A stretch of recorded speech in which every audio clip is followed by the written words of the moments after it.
Yes! Wow, yes is such a powerful word, one that's a huge part of life's biggest moments. Yes, I'll take the job.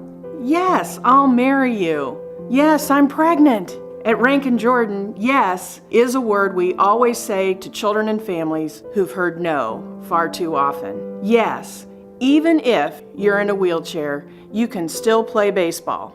Yes, we can help your child walk again. And yes, there is hope. No other place in the region really fills the niche that Ranken Jordan fills on the medical care spectrum.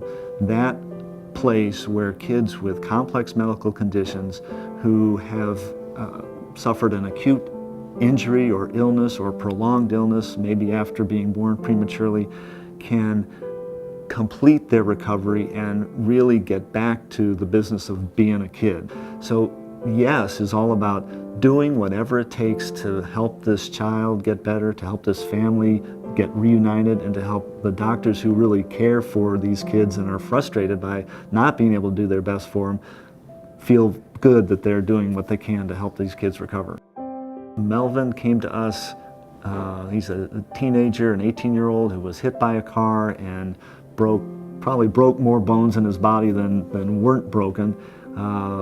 Smashed up in a number of different places, a serious head injury, and came to us after being in the acute care setting long enough to recover, at least stabilize those acute medical issues, but really not making much progress at all, recovery-wise, rehabilitative-wise.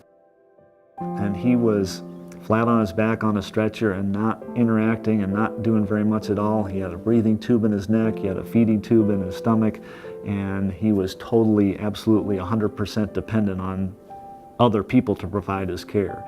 He was critical. He was in a coma, on the ventilator, just non-responsive, and his injuries were mostly on the left side of his body.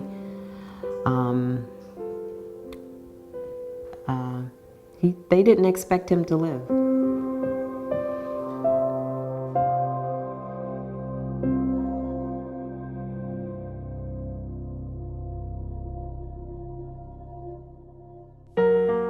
When we walked into Ranken and saw the place, I knew that was the place for him.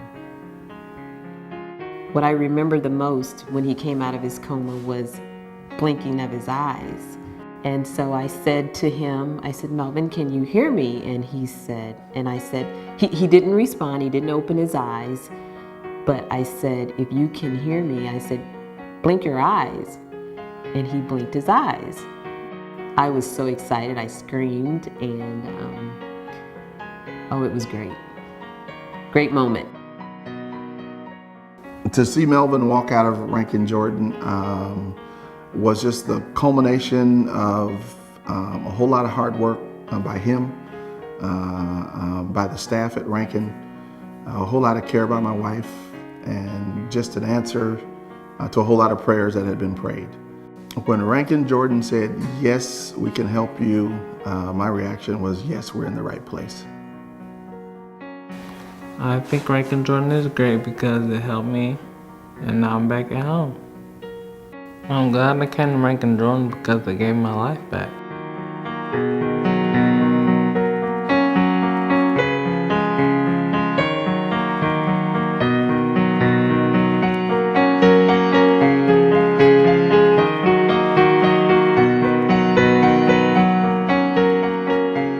I can think of several examples of kids who've been told no in other places, and actually over some pretty simple things where a child has been in the hospital somewhere else for 30 days or so, and all the mom wanted her to have was a bath.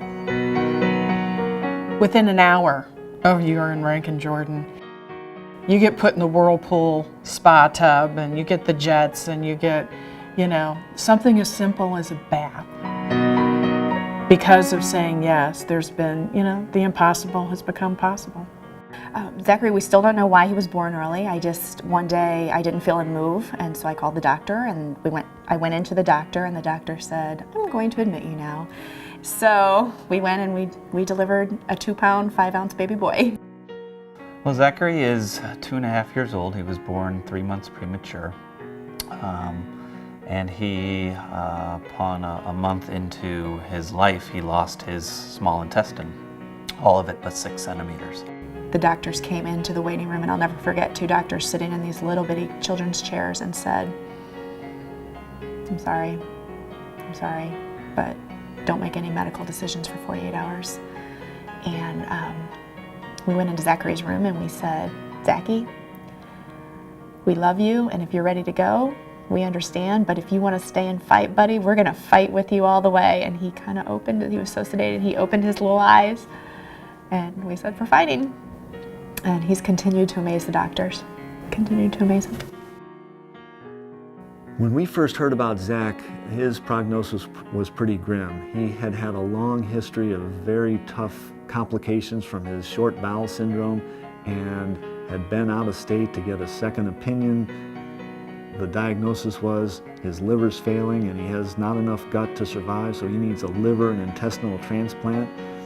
Shortly thereafter, with a change in his nutrition, he started to get better and didn't need a liver transplant, so the key was, could we make his gut grow and not have to undergo a big operation that is fraught with complications?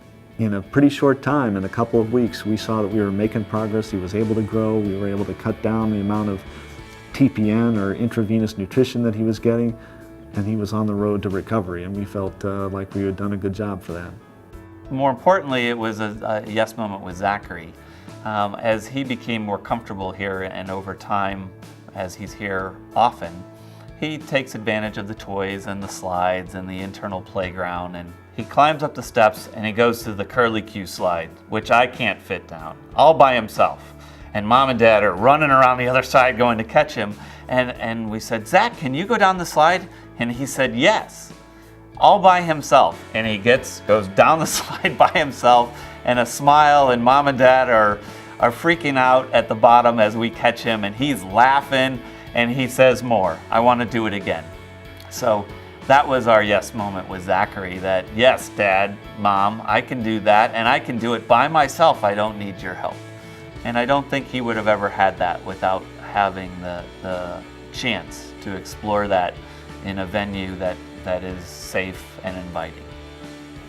You need to live in the moment because you never know what may happen tomorrow, and he keeps that constant in our minds. So I think we're pretty lucky.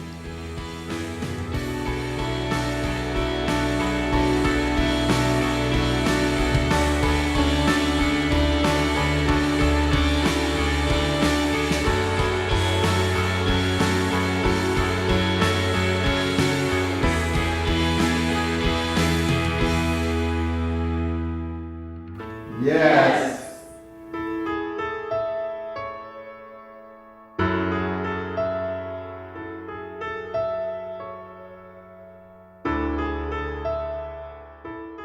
One more time, say yes. Yes. Yes!